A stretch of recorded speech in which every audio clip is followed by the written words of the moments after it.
Well, Mr Speaker, I move that this House express its confidence in the government and commend its programme for 2025 as set out in the Prime Minister's statement. Well, Mr Speaker, I have to say it is great to be back because this government has roared out of the blocks with a massive focus on going for economic growth to make Kiwis better off. And we have refreshed our fantastic team to underline growth as the priority.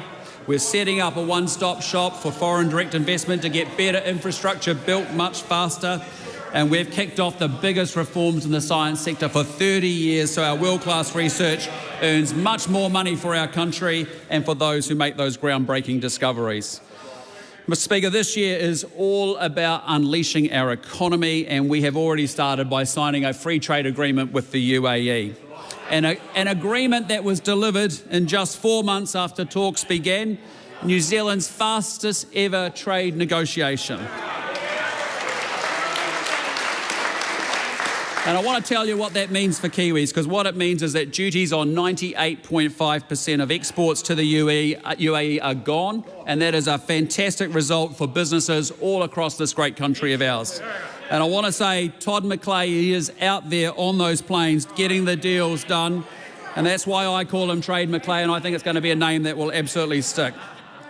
But we are going to be ruthlessly pursuing trade and investment because more of those opportunities is better for businesses. It means more jobs, it means higher incomes, it means a stronger economy to pay for health and education, and we are making progress, Mr Speaker.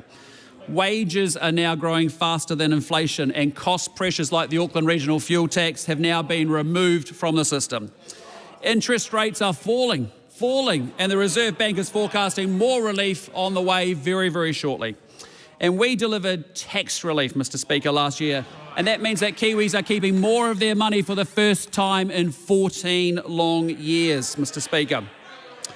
So our steps now are to be going for growth to build the long-term prosperity that ensures that our kids see a future here in New Zealand.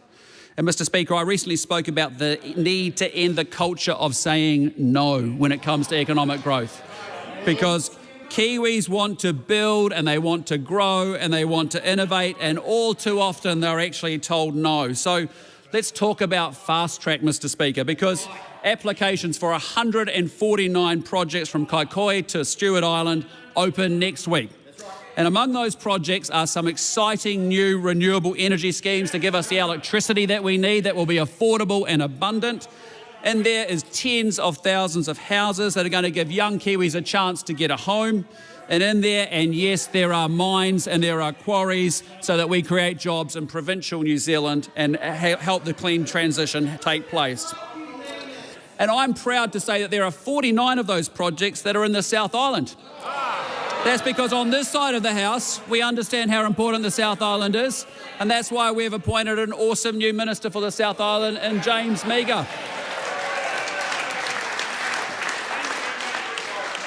Now, Mr Speaker, the absolutely tragic thing is that every single member of the opposition parties voted against those fast-track projects, right? They voted against creating opportunities for Kiwis. Labor, they voted against jobs and housing. The Greens, they voted against wind and solar farms. And Te Pāti Māori, they voted against iwi being able to develop their own land. So, Mr Speaker, I've got to say, the members opposite, they remind me of a cat. You know, a cat pawing at the ranch slider, yowling away, trying to get in, and then you open the door and they don't move. They refuse to come in. That's what they are, the MPs opposite. Got to say, we are a coalition on this side, they're a no-alition on that side. That's what they're about. They're all about no, we're all about yes on this side.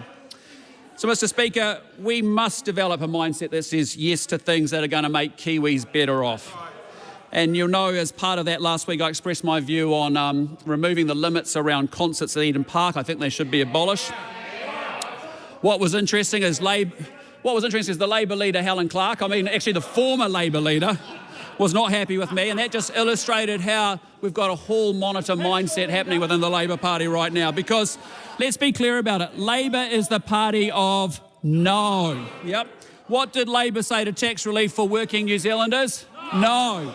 What did Labor say about gene technology and backing farmers and climate change and health? They said no.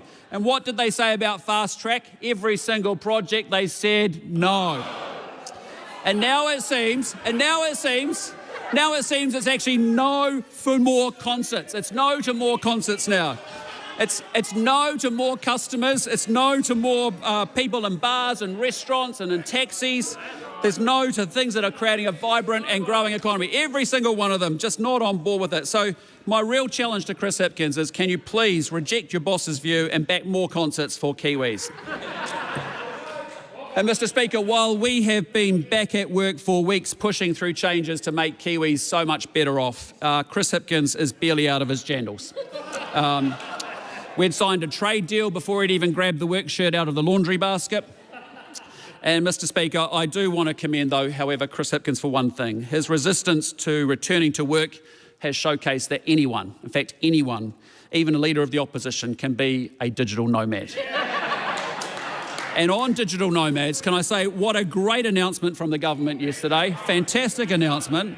A common sense change that's going to mean we're going to open up for more business and more tourists and more money being spent on our cafes and our restaurants and our shops, and all of that is practical, common sense, great changes, and all part of our plan to grow the economy.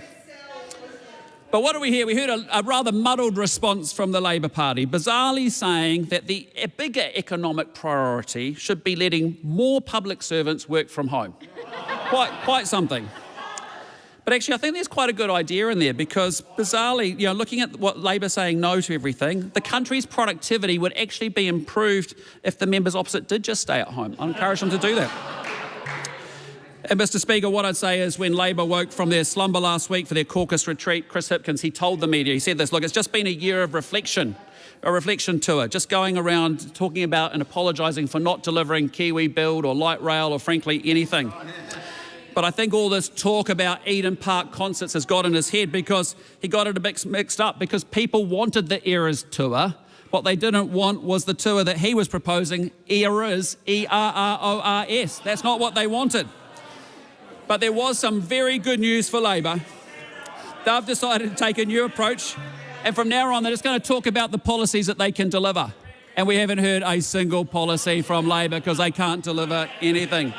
So, Mr. Speaker, we need to end the culture of no, we need to end the culture of slow, and we need to be able to also move on increasing speed limits. And we need to let Kiwis get to where they need to get to faster, so they're much more productive. And what does Labor say to speeding Kiwis up? They say no to speed limits as well. No, no, no. In fact, when Kieran McAnulty was the minister, he asked the NZTA to review the speed limits in the Wairarapa, and they came back to him and they said no. Well, I've got to say to Kieran, watch this space, son, because we've got some great ministers in Chris Bishop and Simeon Brown, and also in a great local MP in Mike Butterick, and watch this space because we can do something about speed limits. But, Mr. Speaker, what I'd say is, on this side of the House, we've got some passionate MPs fighting for our folk in the cities, whether it's Auckland, Hamilton, Wellington and Christchurch, representing all that diverse, different communities. We've got MPs in provincial New Zealand, whether it's in Northland, Waikato, the Bay of Islands, East Coast, Taranaki, Manawatu, the West Coast, Canterbury, Otago and Southland, and they are saying yes to farming, and they're saying yes to trade, and they're saying yes to economic growth in 2025 in the regions. Now, Mr. Speaker, just over a year ago, this government was elected with a very clear mandate to change course and to get New Zealand back on track. And we inherited a broken economy, we inherited a cost of living crisis, violent crime was up, retailers were being smashed by daily ram raids, remember those? Every single day was going on, and gangs were taking over our towns. The education system was failing way too many children, and the health system was reeling from a restructure that was botched and absolutely failed. And we have taken tough decisions because these are tough times, Mr. Speaker. So we are actually making sure that we are backing Kiwis who have a mortgage or a small business and a great idea and are desperate to crack into it. We're going to be saying yes to those people, Mr. Speaker. Now, Mr. Speaker, the good news is that change is already happening.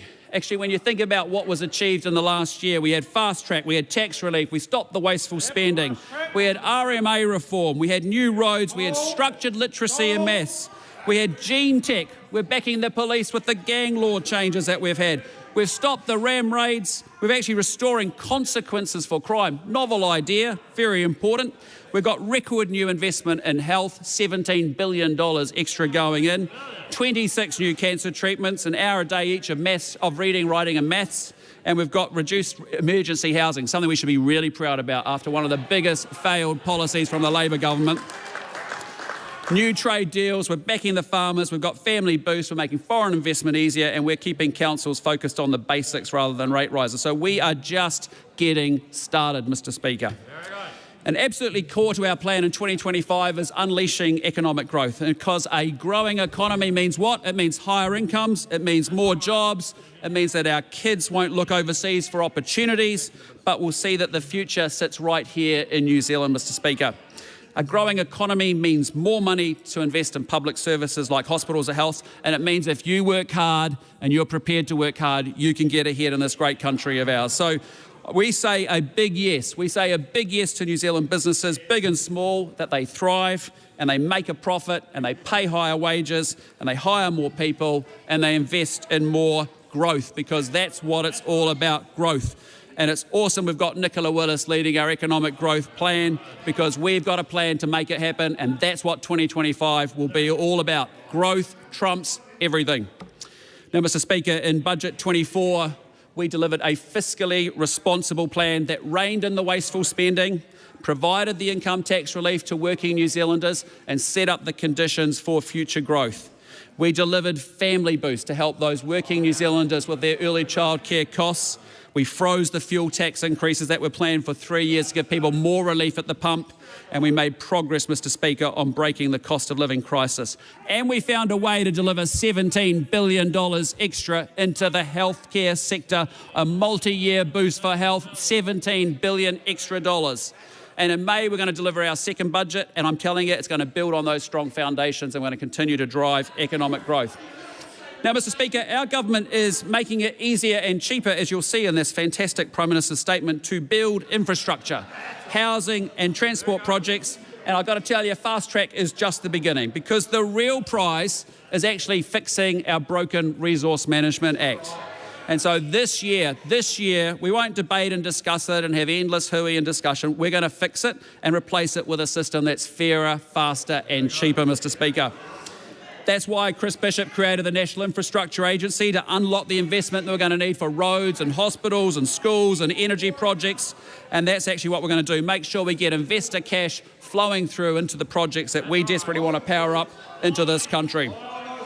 And we're going to have a 30-year infrastructure plan, and we hope, seriously hope, that the other side actually come on board and make it a truly bipartisan 30-year infrastructure plan.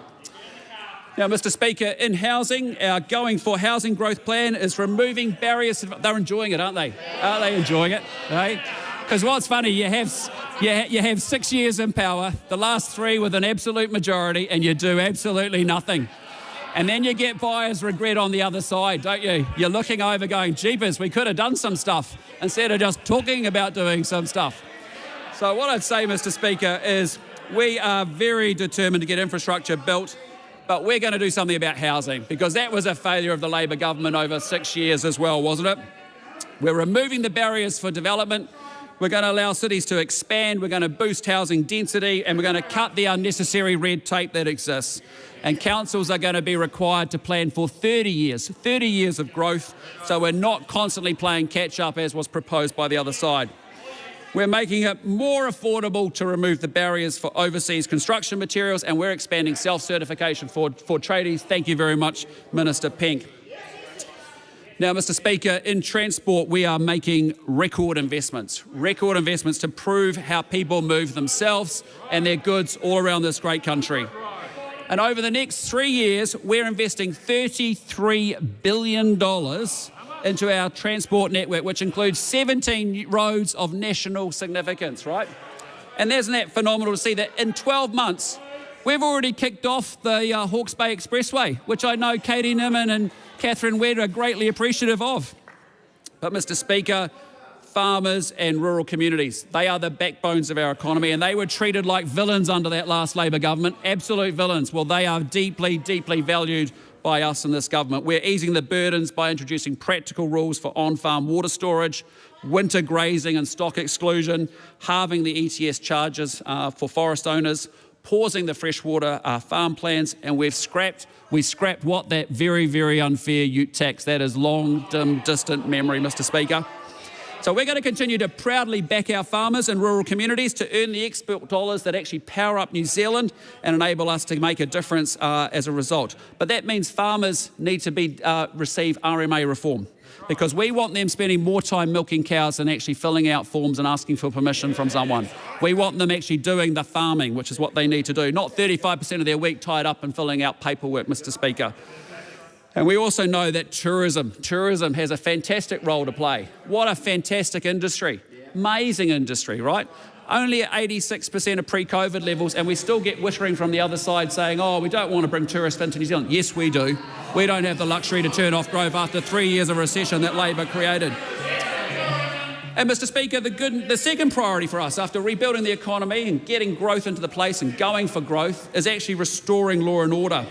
Because I tell you, Kiwis deserve to feel safe, and they're feeling safer within 12 months of this new government. Absolutely, they're feeling it. We've got two big targets. We want 20,000 fewer victims of violent crime, and we want youth offending cut by 15%, and we're making some good progress there. We are going to reform sentencing laws to ensure that there are real consequences for crime and to keep those violent offenders off our street. Because for too long, they've been allowed to do whatever they want. We are capping those sentencing discounts. We're going to cap them. We're going to tighten the rules on repeat offenders. And we're going to prioritise the victim's interests and reinstate 3 strikes, Mr. Speaker. So it is going to be more work to do to restore law and order in New Zealand. We're going to progress the Crimes Act amendments to increase penalties for criminals who attack first responders. Great idea. Fantastic idea. And a new law to address stalking, while reforms will be progressed to speed up jury trials and also to expand remote participation for faster access to justice.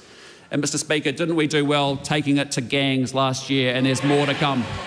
Because you can't have 1/4 of the population driving 20% of the violent crime in this country, and man, those gang laws and the police's response to it has been absolutely outstanding. And I bet you they wish deep down they thought they'd done something on law and order. Apparently they're going to be focused on law and order in the economy this year, but goodness knows, we'll see what happens. Now, Mr. Speaker, what I would just say is we also need to work on serious youth offending. And we've got to make sure that we actually, serious and persistent offending actually is dealt with, and it's actually got to be trending in the right direction, and we want to see 15% less serious young offenders. Now, Mr. Speaker, we've got a lot of work ahead of us with respect to health and education, because we actually have amazing doctors and nurses. They do an outstanding job. Just to give you a feel for it, in the last year, 700,000 first specialist appointments happened. There were 200,000 elective surgeries that took place, and today there's 50,000 Kiwis getting in to see their GP. So we have amazing people, but we need to do a much better job, and I know Simeon Brown knows that we need to do a better job too. So they get the care that they actually need. And that's why we put another $17 billion. Did I reference that? $17 billion into health, because this is the government that cares about the healthcare system and the people that work in it, and we're shifting the focus from the back office to the front line. And Mr. Speaker, what I'd also say is that we care about education because we want kids to get an outstanding start to life in New Zealand. That means they've got to get to school. They've actually got to make sure we teach them to read, and we actually teach them to do some mathematics. And all of Erica Stanford's incredible hard work comes to life this year, because students and teachers and classrooms up and down New Zealand are getting some amazing resources to kick off the school year. And actually that's what parents want to know, that their kids are going to get delivery and they're going to have a great future with more resources, more quality training for our teachers, a brand new national curriculum, fantastic, grounded in mastering the basics, reading and mathematics.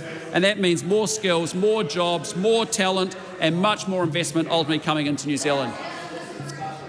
Well, Mr. Speaker, let me say, 1 year ago, I promised that this would be a government of action, one that takes on the big challenges facing our country and actually delivers. And we committed to making some tough choices to rebuild the economy, to restore law and order, and to improve our public services. And a year on, I have to say I am incredibly proud of the progress that we have made, but we know that there is still so much more for us to do to realise all the great potential that sits in this great country of ours. And Mr Speaker, what I'd say is this is going to be a government that's going to continue to deliver the change that New Zealand needs, because it's not just enough to get us back to normal. We actually have an opportunity to be so much better and to realise more of the potential that sits in this great country. Mr Speaker, I want Kiwi kids to know that New Zealand is where the opportunities are, not the UK or Australia. I want our farmers to know that we back them, that they're deeply valued, they're not villains. I want our Kiwi businesses to know we want them thriving, and I want Kiwi families to know that if you work hard, you can get ahead in the best country on planet Earth. So, Mr Speaker, 2025 will be another massive year for this government. Our team are going to do everything it takes to unleash economic growth, innovation and investment, and with that, we can't wait to get stuck in.